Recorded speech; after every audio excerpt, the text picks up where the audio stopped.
talking about the incident that we found in John chapter 19, verse 1 to 3, where Jesus is now, according to John, being beaten, he's been flogged. People struck him, they're mocking him, they call him the King of the Jews, and they put a purple robe around him. Now it's very strange that on the one hand, Pilate makes a decision that Jesus is innocent, yet he still has him flogged.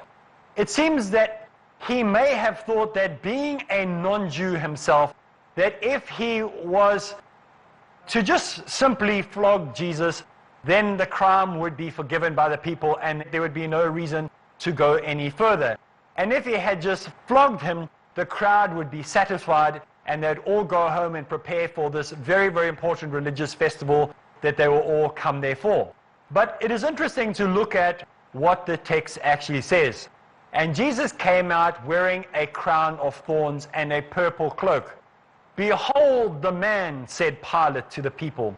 The chief priests and their henchmen saw him and shouted, crucify him, crucify him. Take him and crucify him yourselves. And the Jews answered, we have a law, and by that law he ought to be killed, because he has claimed to be the Son of God.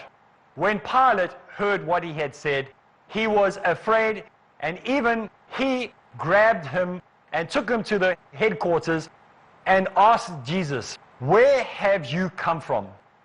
But Jesus gave no answer. But he refused to speak, and Pilate said to him, why are you silent? Why don't you want to talk? Surely you know that I have the authority to release you, and I have the authority to put you to death or to crucify you, as most versions say. You have no authority over me, Jesus replies to him.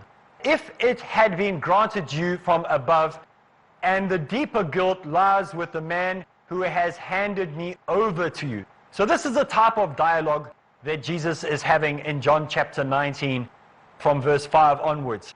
And from this moment on, it says in verse 12, Pilate tried to release Jesus.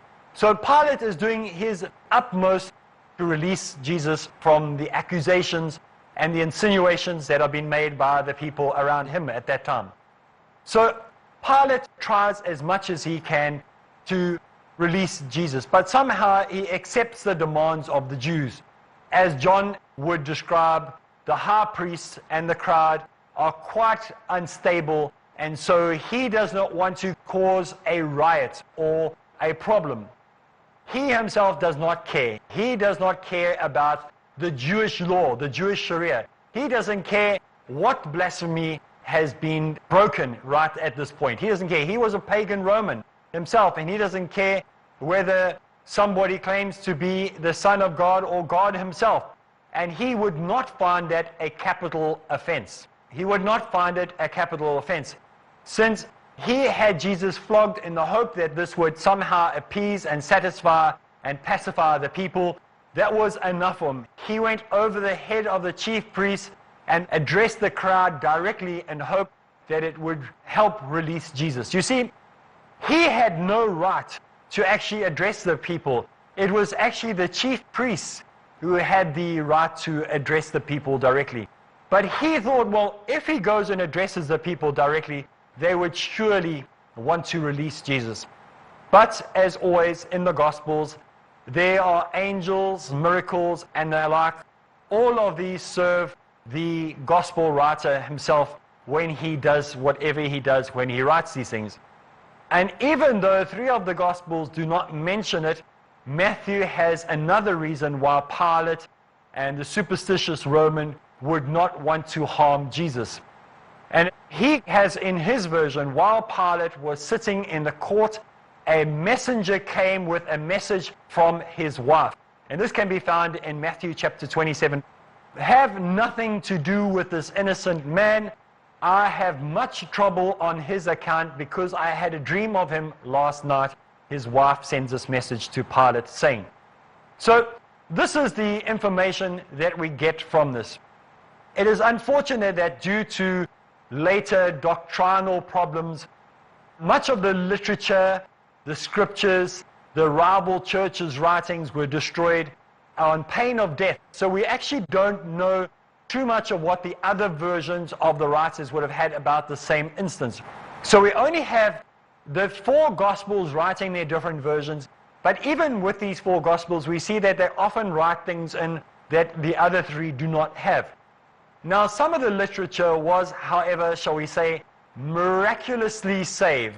All the other literature was destroyed, all the other literature has been removed from planet Earth, but some literature miraculously, and I'm not saying that this literature has been leaked out like WikiLeaks, but somehow some of this literature has survived and gives some type of insight to what was actually going on during that time.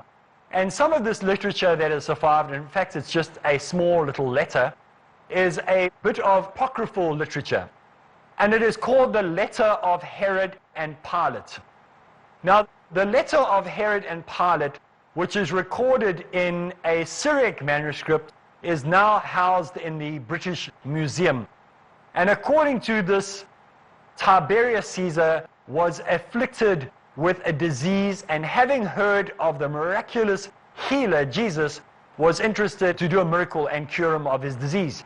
But by the time Jesus was summoned, he had already been allegedly killed and crucified. And so you can imagine that Tiberius Caesar was not very happy. And so in this surviving miraculous document, it records the following. Now when the letter came to the city of the Romans and were read to Caesar, with no few standing there, they were all terrified, because they thought of the transgressions of Pilate, the darkness and the earthquake that had occurred in all the world. Pilate and his wife were brought to Rome and were tried for their wicked act. And when Pilate came to the place, he prayed in silence, saying, O Lord, destroy not me for the wickedness of the Hebrews. For I shall not have laid hands upon thee, but for the commotion and the lawlessness of the Jews, because they provoked sedition against me. But thou knowest that I did it in ignorance. Destroy not me for my sins, nor be mindful of the evil things that I did. O Lord, and in thy servant Procla, which is his wife, who standeth with me in this hour of death, whom thou hast taught to prophesy that thou would be nailed to the cross. This is found in the letter that miraculously survived. In this letter it talks about how the people were aware of this earthquake and the great tremendous phenomena that took place worldwide. Of course, there's no other document anywhere else that mentions all these things, but this miraculous document that is supposed to confirm the communication between the two. If you at the Ethiopic calendar on the 25th of June, there is a celebration that takes place annually of a saint. And the 2 saints that are celebrated on the 25th of June on the Ethiopic calendar, under it is inserted Pilate and his wife Procla. So Pilate and his wife Procla were actually turned into saints. The reason for making them become saints is that Pilate washed his hand of the whole incident and made himself innocent of Jesus' death, saying that he did not believe that Jesus was guilty. And Procla was also made into a saint because she tried to convince her husband not to have anything to do with Jesus' crucifixion. So both Pilate and Procla became martyrs and therefore became church saints. So the story of washing of the hands and not going through with all the rest of it was rewarded by the church by making them saints.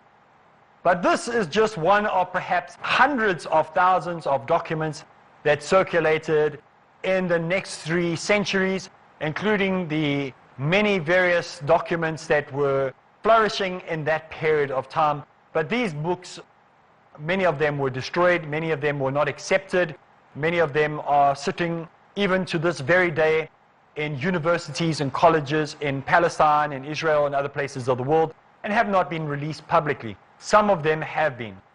But now let us go back to the Gospels, because we got sidetracked there.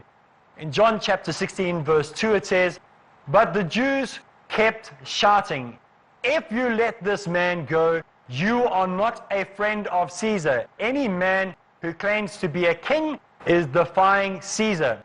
Apparently, once the crowd shouted, this did the trick, and Pilate, who had been going in and out, sometimes talking to Jesus in his headquarters, sometimes bringing him out to where he was, sometimes taking him back for interrogation, sometimes going out to the crowd outside, because the crowd would not come into the courtyard in fear of religious defilement, now decided that it was time to take action.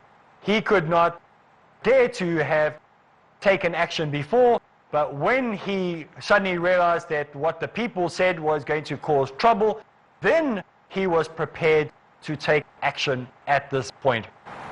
And it says, and when Pilate heard that what they were saying, he took his seat on the tribunal at the place known as the Pavement. And this is a very important place of authority, like the seat of authority.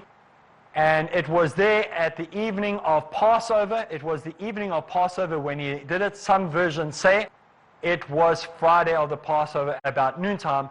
And Pilate said to the Jews, "Here is your king."